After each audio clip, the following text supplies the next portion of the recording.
क्योंकि बर्फ कम पड़ी है, ठंड कम है, तो ऐसा माना जा रहा है कि आतंकवादी अभी भी अपने ऊंचे ऊंचे इलाकों पर जमे हुए हैं, नीचे नहीं आ रहे हैं। इसमें सबसे बड़ी चिंता का जो विषय आ रहा है हिंदुस्तान सरकार के सामने और हमारे सिक्योरिटी ग्रिड के सामने है, वो है पाकिस्तान का एक नया पैंतरा, इंसानों को ड्रोन के द्वारा इन्फिल्ट्रेट कराना, ह्यूमन ड्रोन जिसे वो कह रहे हैं। इस बार उत्तर भारत के ज़्यादातर राज्यों में और उसमें जम्मू कश्मीर भी शामिल है, बर्फबारी बहुत कम हुई है। अब इस बर्फबारी के कम होने से हमारे एनवायरमेंटलिस्ट तो चिंतित हैं ही, बट सिक्योरिटी ग्रिड भी बहुत चिंतामय है। इसकी वजह यह है कि जब बहुत ज़्यादा बर्फ़ गिरती है, ठंड बढ़ती है, तो ऊंचे पहाड़ों पे कश्मीर के या जम्मू, डोडा, भदरवा इलाकों में जो आतंकवादी बैठे होते हैं, चाहे वो गुजरों के बनाए ढोक में बैठे हों या जो नेचुरल केव्स हैं रजौरी पुंछ के उसके अंदर हों या कश्मीर वैली की ऊंचाइयों पर बैठे हों, ठंड की वजह से अक्सर ये देखा जाता है कि दिसंबर, जनवरी, फरवरी के महीनों में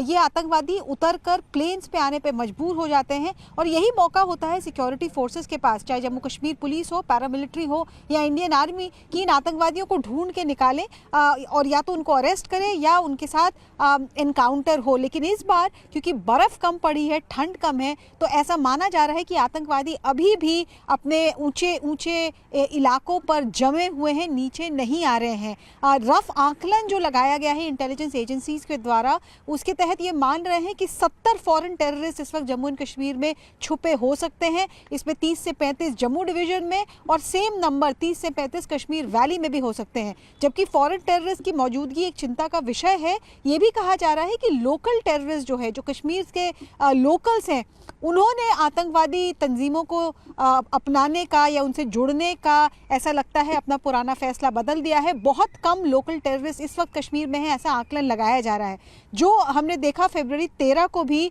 सीज फायर वायलेशन के बाद भारतीय आर्मी ने जवाब दिया पाकिस्तान को।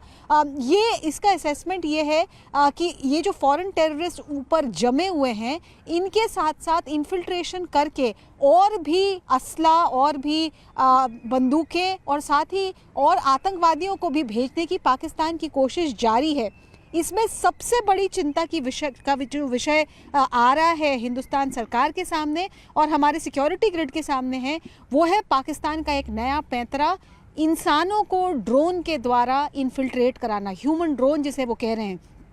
पिछले 2 साल से भारतीय सिक्योरिटी ग्रिड का ऐसा मानना है कि पिछले 2 साल से पाकिस्तान में ये तैयारियां चल रही हैं। लश्कर तौयबा के वीडियोस कुछ सामने आए हैं जिसमें ये दिख रहा है कि कैसे लश्कर तौयबा के ट्रेनिंग कैंप्स में ह्यूमन पेलोड को ड्रोन्स के द्वारा पहुंचाने की ट्रेनिंग चल रही है। और क्योंकि 2 साल से ये ट्रेनिंग चल रही है, तो अब भारतीय सिक्योरिटी ग्रिड को ऐसा लग रहा है कि पाकिस्तान इस तर्ज पर काफ़ी एक्टिवली काम कर रहा है। तो आखिर ये ड्रोन काम कैसे करते हैं? एजेंसीज की माने तो वो ये कह रहे हैं कि इन ड्रोन्स में क्वाडकॉप्टर ज़्यादातर है और ये क्वाडकॉप्टर्स के पास क्षमता है 60 से 80 किलो तक का वज़न, अप टू 30 किलोमीटर 30 किलोमीटर तक की रेंज तक ले जाने की क्षमता है। जिसका मतलब ये है कि कोई भी मीडियम बिल्ड का इंसान जिसका वज़न 60 किलो के आसपास हो, वो अपने बंदूक के साथ, ऑटोमेटिक राइफल चाहे AK-47 हो चाहे AK-56, और साथ में कुछ और सप्लाईज के साथ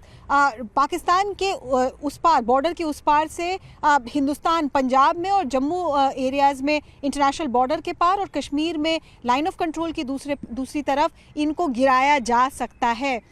अभी एक फोरेंसिक जांच जो बीएसएफ ने की है, बहुत सारे ड्रोन्स, 300 से ज़्यादा ड्रोन्स हैं जो पिछले 3 साल में बीएसएफ ने सीज़ किए हैं, और इससे पता चला है कि जो ड्रोन्स पाकिस्तान की तरफ से हिंदुस्तान में लाए जा रहे हैं, ज़्यादातर ये चाइनीज़ मेक के हैं, क्योंकि उनमें से कुछ सीज़ ड्रोन्स के फ्लाइट पाथ में शंघाई जैसे शहरों का भी जिक्र आया है। और पाकिस्तान में 3 जगह हैं जहाँ से मेनली ये ड्रोन्स लॉन्च हो रहे हैं। लाहौर से सबसे ज़्यादा ड्रोन्स लॉन्च हुए हैं और अमृतसर के आसपास इनको गिराया गया है। राजस्थान में श्रीगंगानगर में जो आ रहे हैं वो बहावल नगर से आ रहे हैं पाकिस्तान में, और फिरोजपुर में जो आ रहे हैं वो नौरवाल से आ रहे हैं। तो लाहौर, नौरवाल और बहावल नगर, ये 3 मेन लॉन्च पैड्स हैं ड्रोन्स के लिए। और अब भारत सरकार और बीएसएफ खास तौर पर बहुत ज़्यादा अलर्ट है ये देखने के लिए कि किस तरीके से रात के अंधेरे का फ़ायदा उठाकर लश्कर तौयबा कोशिश करती है ह्यूमन पेलोड को या तो गांव में फील्ड्स में लैंड कराने का, जो खेत हैं, या ओवरग्राउंड वर्कर्स के छतों पर इनको लैंड कराने की कोशिश। और इसलिए इंटेलिजेंस भी काफ़ी तेज़ कर दी गई है, ह्यूमन इंटेलिजेंस गैदरिंग, OGWs पे भी क्रैकडाउन जारी है और BSF अपनी नज़र आसमान पे भी रखी हुई है ताकि रात के अंधेरे का फ़ायदा उठाकर ह्यूमन पेलोड के साथ ड्रोन्स हिंदुस्तान में इन्फिल्ट्रेशन को बढ़ावा देने के लिए काम ना कर सके।